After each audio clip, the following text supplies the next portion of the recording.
you're going to see these things, and we're seeing them now. You're going to see these things, but it's the beginning, and they're going to grow in intensity, and you're going to see them when the tribulation starts. These are all things that we just pointed out is going to be as the seals are released. You're going to see those things, but it's just the beginning, because the tribulation, that 7-year period, is going to get incredibly more difficult and worse, and they're going to intensify even more.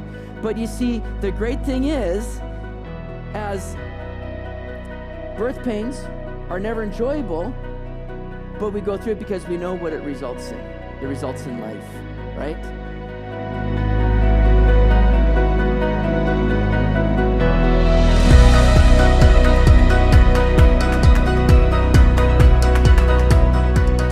So here's our summary statement that we're going to be looking at as we go through our passage here today. We're just going to get into a few verses of Matthew 24. We're going to be in this chapter for a little bit here, but we're going to get into it today. Here's our summary statement, the big picture, the main idea. The disciples approach Jesus with questions about things to come.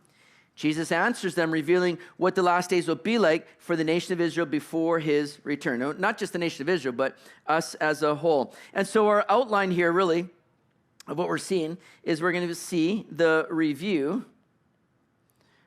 from the disciples, and that's in verses 1 to 3. That's based on the disciples approach Jesus with questions, all right? So the review from the disciples, they're questioning Jesus. And then we're going to see in the second part the response from Jesus. And that will be in verses 4 to 8, because Jesus answers them, revealing what the days will be like. So that's kind of our whole idea of what we're going to work through here this morning. So go to Matthew 24, verse 1. Let's look at that here together. And it says in verse 1, "Then Jesus went out and departed from the temple. And his disciples came up to show him the buildings of the temple. And Jesus said to them, 'Do you not see all these things? Assuredly I say to you, not one stone shall be left here upon another that shall not be thrown down.'" Now, I want you guys to remember the context that we're looking at here with me, that we're seeing as we come out of chapter 23. Jesus has just had that really lengthy talk, sharing the 8 woes with the religious leaders, words of judgment to them, but words of anguish that these guys have missed it. They've not understood Jesus as their Messiah. They've forsaken the very promises of God and what they could receive in him. And then so as Jesus exposes them for the frauds they are, he says again in verse 38, "Your house is left you desolate." Right? Your house is left you desolate. Now, to say that their house will be left desolate means that they're going to be abandoned. They're going to be left empty. The house is not just speaking of the nation of Israel, that they're going to be empty, but it's going to be also speaking of the temple specifically. And that temple, no doubt, was already being emptied from the presence of the Lord, as it's been, by and large from the religious leaders, vain worship that's been going on. But not only is he saying it's going to be left desolate, it's implying that this is going to be destroyed. It's going to come to ruin. So after Jesus said these things, we see back in Matthew 24, that he went out and departed from the temple, and he makes his way up to the Mount of Olives. And the Mount of Olives is a great place to overlook and really see a real panoramic view of Jerusalem. You're sitting above, Jerusalem. You're looking right there into where the temple would have been. You're seeing the Temple Mount as it is today. And so when we are doing tours in Israel, we always stop there at the Mount of Olives. And we get some great photos of Jerusalem. They're great. We do a great group shot. We have a great teaching there. And then we make our way walking down the Mount of Olives into Jerusalem, just as Jesus would have been doing. And so he goes now to the Mount of Olives. His disciples come to him, and they point out all the incredible buildings of the temple. Notice what they say. Disciples came up to Jesus to show him the buildings of the temple. It's as though they're going, "Jesus, hey, don't you see the grandeur of this temple? Don't you see the beauty of it? Like, how come you're being such a downer, talking about the house being left desolate, like all these things? Jesus, really, nothing's going to befall the temple, is it? Can you really say that about that?" They're kind of questioning Jesus on these things, pondering the words that he said, wondering, how can this really be? Don't you see the strength of the building? As though they're trying to educate Jesus on, the building structure. Like, it's so strong. Look at how big that is. Nothing's going to befall that. Well, Jesus responds in verse 2. He says, do you not see all these things? Assuredly, I say to you, not one stone shall be left here upon another that shall not be thrown down. Now that would have brought just complete shock in the minds of the disciples to think, what? That temple? That piece of beauty, that structure, that's going to all be toppled down? Now, you realize the kind of shock that the disciples would have had when you begin to hear just a little bit of the background of the temple. Now, the temple originally was built by Solomon, and it was a thing of beauty even back in that day. It brought the Queen of Sheba all the way to travel to Jerusalem to see the things that Solomon has built, the things that Solomon has put into place. And when the Queen of Sheba came, 1 Kings 10 verse 7 says that she said, the half has not even been told to me. She's like, man, I've heard about all these things. It's brought me all the way to come and see, and my mind's been blown. It's exceeded my expectations. Well, sadly, Solomon's temple was destroyed by the Babylonians in 586 BC. And then it was rebuilt when the Jews were able to come back from captivity out of Babylon, and led by Zerubbabel and Ezra, the temple was rebuilt in 516 BC. But that was nowhere near what Solomon's temple was like. In fact, as they're building it, there's the elders weeping, crying, "Oh, this is awful. This is nowhere. Oh man, the temple, it was so good back in the day. This is nothing now. It's a pile of rubble, right?" And anyways, it gets rebuilt, and it's standing there until Herod the Great became king over Israel, ruling on behalf of Rome. Well, Herod decided, let's renovate the temple. Let's really make this thing something that causes everybody to come and just behold the beauty of this place. Now, he didn't change, the temple proper and the size of the temple that was laid out biblically what it to be, but he began to add to it. He began to add some porches. He began to change just kind of the look of it. And he began to build this up into something that was, again, a sight to behold. Herod was a man, Herod the Great, that loved to build, right? He loved to go about these big projects and did so. Building the temple was not something he did for religious purposes where he's thinking, hey, we got to honor the Lord. No, this is more a political purpose to really appease the Jews and get them on his side in a sense. So he builds the temple. He loved to build things, and he did it very selfishly. It was all about trying to, make his name great. It was all about, bringing honor to Herod rather than just, building these things for purposeful reasons. So Herod's temple project, it began in 20 BC. And it went all the way, the temple project that Herod did was finally completed in 64 AD. It took over 80 years for Herod just to renovate the temple. And it was a thing of beauty. Sadly, finally completed 64 AD, it would only be 6 years later that the Romans would come and invade and in 70 AD destroy the temple. We'll talk about that momentarily here. Didn't stand long after it was completed. But while Jesus ministered, while Jesus is functioning in his ministry on earth, the temple was standing. It was in operation. And it was a beautiful structure. Josephus, the great historian, records this. He says, so Herod fixed on them plates of gold, which had sculptures upon them. So the whole temple shined and dazzled the eyes of such as entered by the splendor of the gold that was on every side of them. He goes on to say, for it was covered all over with plates of gold of great weight, and at the first rising of the sun reflected back a very fiery splendor, and made those who forced themselves to look upon it to turn their eyes away, just as they would have done at the sun's own rays. But this temple appeared to strangers when they were at a distance, like a mountain covered with snow. So as people would enter into Jerusalem, as they would maybe make their way down the Mount of Olives, that temple would just be glowing. It would be radiating this brilliance to it, this majestic light.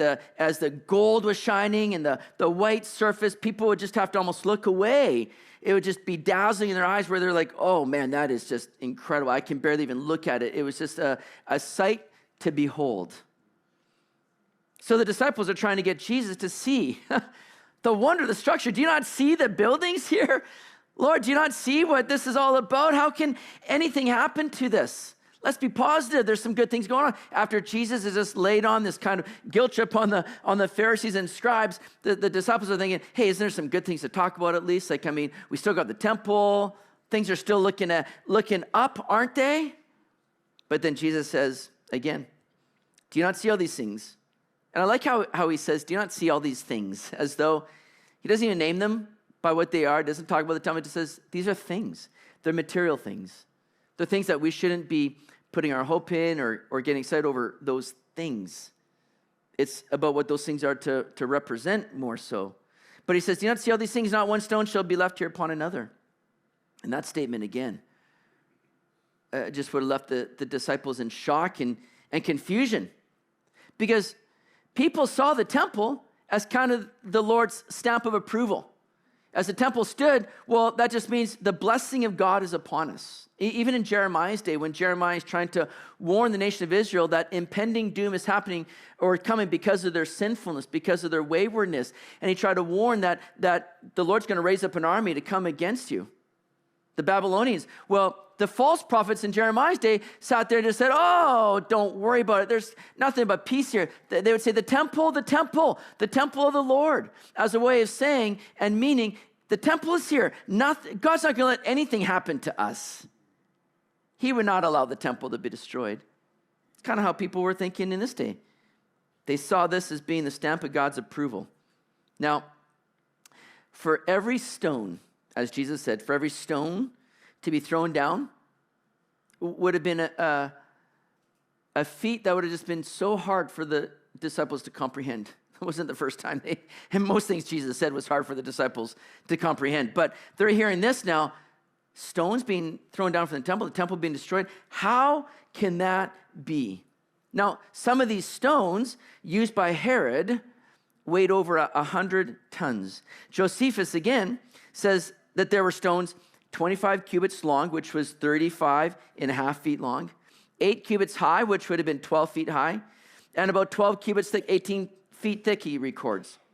Now, many thought as Josephus is writing that, they're going, come on, really, Josephus? Are you stretching things a little bit here? Are you exaggerating? That seems almost preposterous to see stones like that. But we've had the chance to take groups to Jerusalem, and we get to go into the Western Wall tunnels, or the rabbinical tunnels, something that was once closed off to the public. Our first times going to Israel, we weren't able to do this, but now in recent trips to Israel, we've been allowed to tour through these rabbinical tunnels and walk along that foundational wall of the Temple Mount. And where you see now these large stones, that stone right there is one stone measuring 45 feet long, 12 feet high. And the thickness, the depth of it, we don't really know because it's part of the wall that's already kind of buried in there. We don't know how thick it is, but estimates have it weighing up to approximately 600 tons. There's different ideas as to, really how big that would be, but it's a stone that brought in a place without the kind of use of machinery as we would have today that has stumped, people wondering, how did they do this? How were they able to get these stones in place and to have them fit together so perfectly? Where there's no kind of compound or mortar used. These stones just sat on top of one another where you can barely get a piece of paper in between them. They come together so perfectly. So the statement by Jesus, when you see stones like that, just becomes even all the more hard to fathom. Now, when the Romans laid siege to the temple as they came against Jerusalem, and they laid siege to the temple, which was kind of that last stronghold of the Jews as they moved in the temple thinking, oh, we'll be safe here. The Roman general, Titus Vespasian, said, do not, destroy the temple here. But then one soldier, story has it, released a flaming arrow into the temple by accident, and the temple caught fire. And then everybody else began to take part in destroying the temple. And as the fires lit in the temple and began just to rage, the gold in the temple began to melt. It began to run down the wall, began to run in between the different rocks and things that were there. And so basically, the soldiers went in and tore the temple apart to get to all the gold, removing all the rocks to get to every bit of gold that had run in between the rocks. So the temple was toppled. And as you go to Jerusalem today again, you see some of these stones. We get to go into this incredible archaeological site here just by the southern steps of the Temple Mount, and where you see those stones that were thrown down, just as Jesus said. We get to go there and share. Look at what Jesus said here. And we're standing in the fulfillment of that. Just as every word that he says is completely true. And though I'm a small guy and can probably make most rocks look big, it just goes to show those are some pretty significant rocks, no matter what size of a person standing next to them. They're pretty significant. And those are just some of the rocks that were built up, not the foundational stones that we saw, but those are part of the Temple Mount area and stones that were all toppled down. And you walk on the road, and where you see the road, the original roadway that was there in Jesus' day, all kind of crushed and smashed in by these stones being toppled down, a fulfillment of what we read here in Matthew 24. It's quite fascinating. Now, moving on in Matthew 24, verse 3, we read, as Jesus sat on the Mount of Olives, the disciples came to him privately saying, "Tell us, when will these things be? And what will be the sign of your coming and of the end of the age?" So based on what Jesus has said, his disciples have some questions. They're like, man, all right, we got to inquire about this. This is the review of the disciples. They're inquiring about these things. Mark records that it was Peter, James, John, and Andrew that came to Jesus privately and asked these questions. And no doubt, as Jesus began to elaborate on these things, the disciples are gathered around hearing all these things. And these questions were probably asked by the disciples as though the impending results would all kind of happen simultaneously. That the temple being destroyed would no doubt necessitate or bring on the coming of the Lord, and the coming of the Lord means that he's ushering in the next age, the kingdom age, and so this age is going to come to an end. So kind of asking us all together, but we're going to take this as two separate parts. The questions are this: when will these things be? First question they ask, regarding the destruction of the temple that Jesus is laying out, every stone is going to be brought down. When are these things going to happen? When is this going to be? And then the second question, what will be the sign of your coming and of the end of the age? Now that has been oftentimes taken as, now, three questions. First one, when will these things be? Second question, will it be the sign of your coming?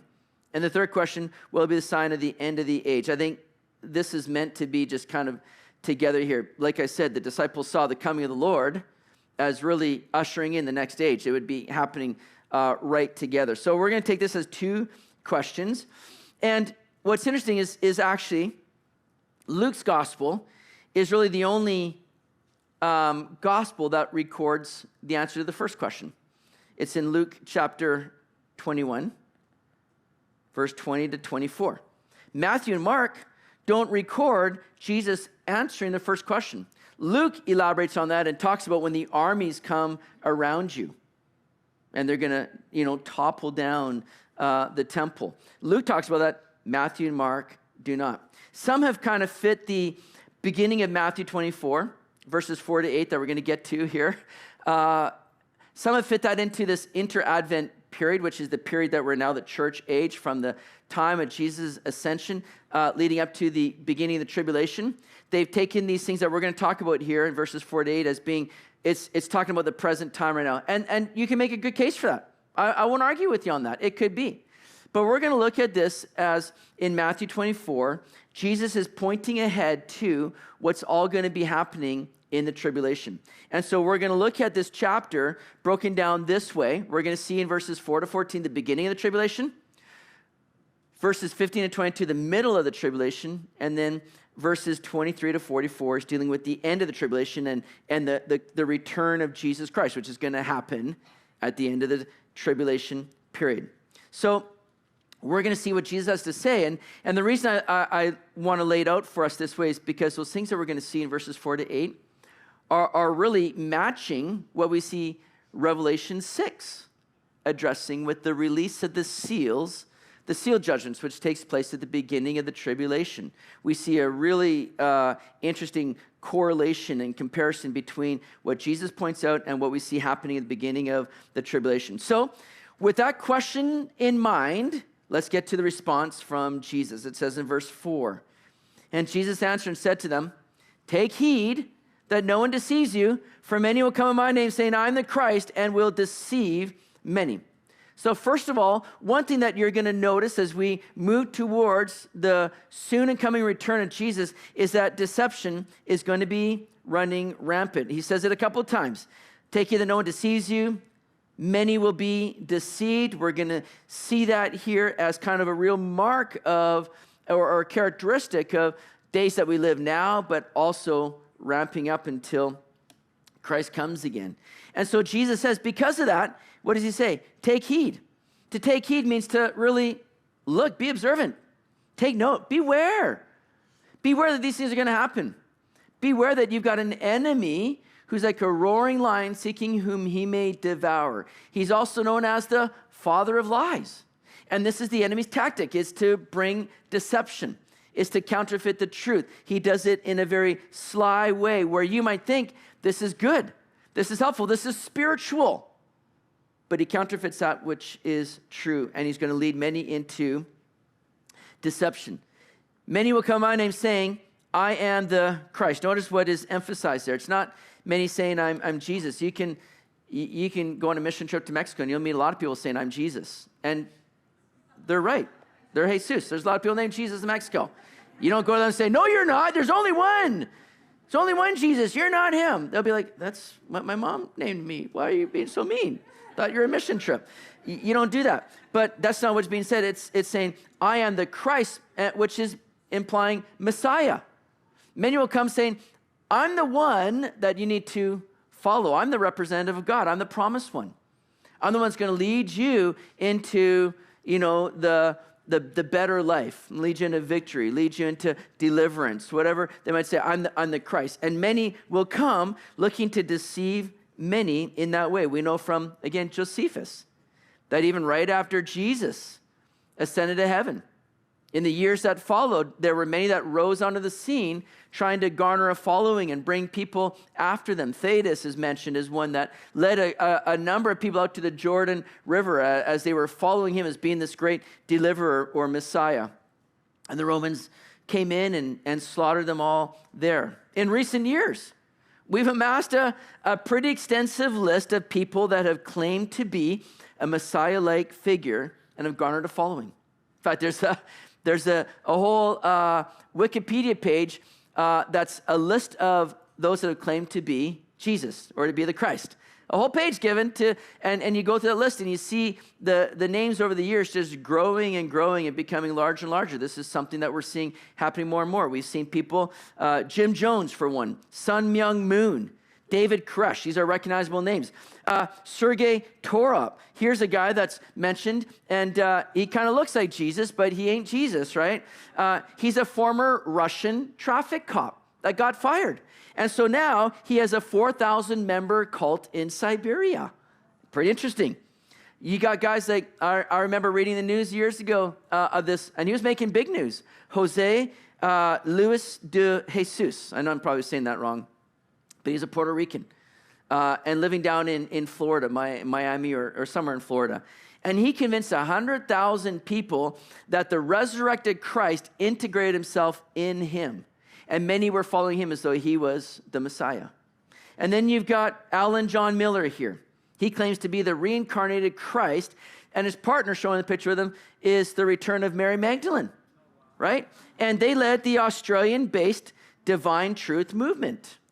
And then you've got this guy, which you would think many people should know. Don't follow him. He is nuts. But that's Marshall Applewhite. Some of you might remember him from as the leader of the Heaven's Gate cult back in the late 90s, where they were all waiting for this spaceship to come and catch them, the spaceship that was following behind the Halley-Bopp comet, and that they were all going to rescue. Well, he led them all in a mass suicide in 1997 and made big news. So that's just to name a few guys. That's just to name a few of the many wingnuts who have come along saying, I am the Messiah. Follow me. And what we see, sadly, is that they've garnered a following. They've deceived people into following them. We don't hear much about people coming and claiming to be Muhammad, or people claiming to be Buddha, come and follow me. But we see that with Jesus. Why? Because the devil knows you need to counterfeit that which is true. You don't need to counterfeit that which is fake. That's already fake. But you counterfeit that which is true. And that's Satan's plan here, is to try to water down that which is true. And then we see the ultimate false Christ at the onset of the tribulation. When the Antichrist comes onto the scene. That's what we see with the first seal that's released. And he's going to come deceiving many to think that he is the Messiah, and he's going to bring about peace for the people of Israel. Revelation 6, verse 1 and 2. Now I saw when the Lamb opened one of the seals, and I heard one of the four living creatures saying with a voice like thunder, "Come and see." And I looked, and behold, a white horse. He who sat on it had a bow, and a crown was given to him, and he went out conquering and to conquer. So this is speaking of the Antichrist, coming on a white horse, masquerading as Jesus, the victorious king. But he's not wearing the same crown. It's a Stephanos. It's a temporary crown. He comes with a bow. I don't believe that's a bow as in an archer's bow. The first time we hear a bow being mentioned in the word, it's in Genesis after Noah's ark came to rest, and Jesus set the bow in the sky, the rainbow, as a promise of peace. He'll never flood the earth again. The Antichrist comes with a symbol of peace for Israel, but yet in the beginning of the tribulation, there's going to be some destructive things that are still going on that we'll see. But the Antichrist comes on the scene, first and foremost, and deceives many to think that he's the guy that we need to follow. He's the one that's going to bring about the help that we need globally. Well, moving on, verse 6. And you'll hear of wars and rumors of wars. See that you are not troubled, for all these things must come to pass, but the end is not yet. So understand something. Wars have always been fought right since the days of Genesis. There's nothing new, and we should not think that every new war means that Jesus has one foot out of heaven ready to come back to the earth right then and there. We like to think that way. Oh boy, this is looking big. This could be the end of it all right here. Jesus says, listen, you're going to hear of wars, but see that you are not troubled. Don't be troubled over these things.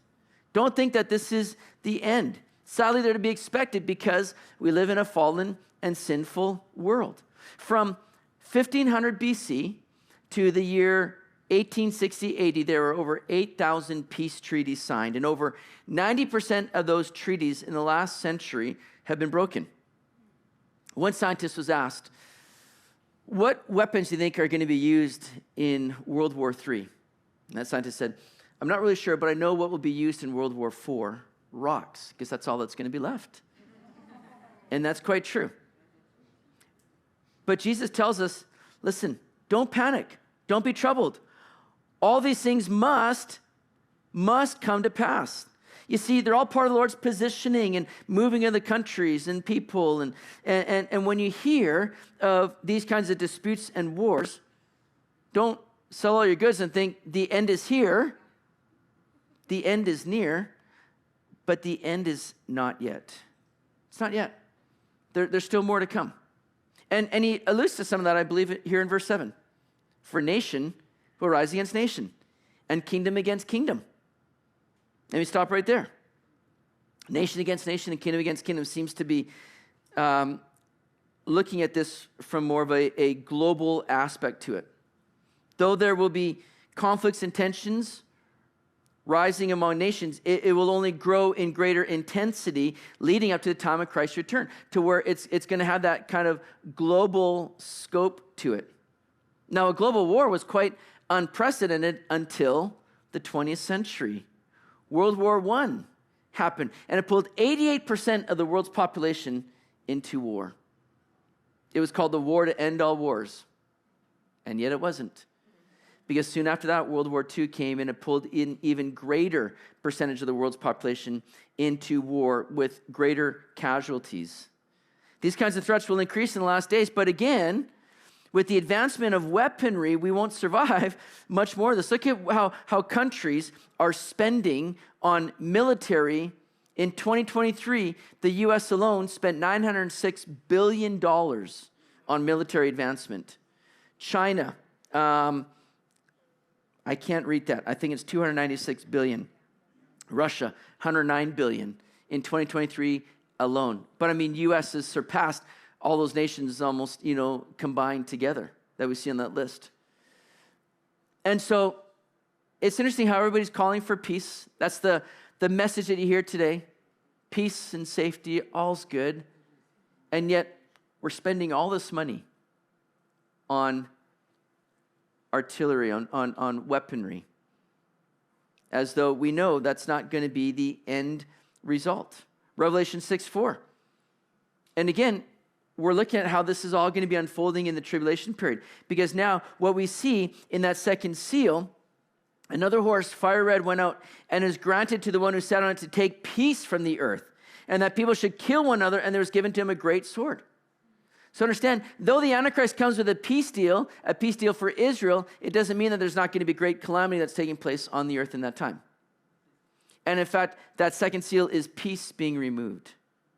Now, not only do we see peace being removed, but you also have the church that's absent. And the restraining force of the Holy Spirit at work in the church gone. So think about what those days are going to be like. When it's referenced that peace is going to be taken, and you already see that the church is removed and the restraining force of the Holy Spirit, and how bad things are going to get in that time. And this is what Jesus is pointing to. And then we see another sign of things that are going to come. Second part of verse 7, and there will be famines, pestilences, and earthquakes in various places. Famines are another sign. Though there's enough food production to feed every person in this world, 733 million people still go hungry today. Nearly 1 in 11 go to bed hungry. It doesn't need to be that way. But yet it's a crisis that's been happening, again, for centuries past that has no end in sight. Part of that is due to the conflicts that are going on in the world. And again, Revelation touches on that. When you open the third seal, Revelation 6, verse 5 to 6, I heard the third living creature say, come and see. So I looked, and behold, a black horse, and he who sat on it had a pair of scales in his hand. And I heard a voice in the midst of the four living creatures saying, a quart of wheat for a denarius, and 3 quarts of barley for a denarius, and do not harm the oil and the wine. We see in the tribulation period that it's going to be very hard to get the resources that you need. Prices are going to go up to where people are not going to be able to afford this. And many more people will go hungry. Death will be a result. Pestilences are mentioned next. Speaks of diseases. And isn't that a major focus in our world right now in bringing government control and fear over all these things? Measles, a major concern today. I remember when I was a kid, measles meant you got to stay home from school and watch TV all day. Now it means you're going to emergency to be put on life support, for goodness sakes, right? Like, it's a whole different deal. Now, infectious diseases are certainly a real thing. I don't want to undermine the reality of those things, but it will be a mark of the tribulation period. We're seeing it in effect today, but it's going to continue on. And notice what we read in Revelation 6, verse 7 and 8. When you open the fourth seal, I heard the voice of the fourth living creature saying, come and see. So I looked, and behold, a pale horse. It's a picture of sickness. And the name of him who sat on it was Death, and Hades followed with him, and power was given to them over a fourth of the earth to kill with sword, with hunger, with death, sickness, and by the beasts of the earth. And then we see mentioned earthquakes. And earthquakes may seem like they're intensifying and growing in measure or number in the days that we live. Many of us just experienced an earthquake a few weeks ago. How many people felt that earthquake a few weeks ago here? How many of you experienced that? It was pretty fun, wasn't it? It's like, man, we don't get to see that too often. I was sitting in the office with Jeff, Pastor Jeff, and we're sitting in his office, and we're talking, and all of a sudden we just felt this rumble. And we feel that oftentimes in our office because big trucks drive by, the intersection there, and it kind of shakes the building. Well, we felt the shake, and we're like, wow. And then all of a sudden, we just continue to feel the floor moving. And we looked at each other, we're like, that's an earthquake. And Jeff Shaw's like, Lord, take me now. I'm here. I'm ready. I'm like, Jeff, calm down, buddy. It's okay. It's not the end just yet. It's all right. Earthquakes are going to come, no doubt. But they're not increasing in number. In fact, look at the chart here. Here's a list of earthquakes with a magnitude of 5 and higher worldwide from 2000 to 2024. And what you see is that this isn't growing exponentially, as we've sometimes maybe thought or said, earthquakes are getting worse and worse. It's a sign of the times. Now, it will be something that you will see in great effect in the tribulation period. Earthquakes are going to be very destructive in that time. Revelation 6:12. I looked when he opened the sixth seal, and behold, there was a great earthquake, and the sun became black as sackcloth of hair, and the moon became like blood. There'll be more earthquakes to be seen in the tribulation period that are going to bring down cities. It's going to be destructive.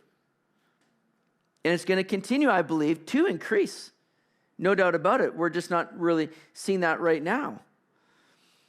But Jesus says, and I want you to take note of this here, Jesus says, all these things that we just talked about, famines, pestilence, earthquakes, wars, they're the beginning of sorrows. And now some of your Bible translations, depending on what you're reading, will say this. It's the beginning of birth pains. And that's an interesting way to look at it.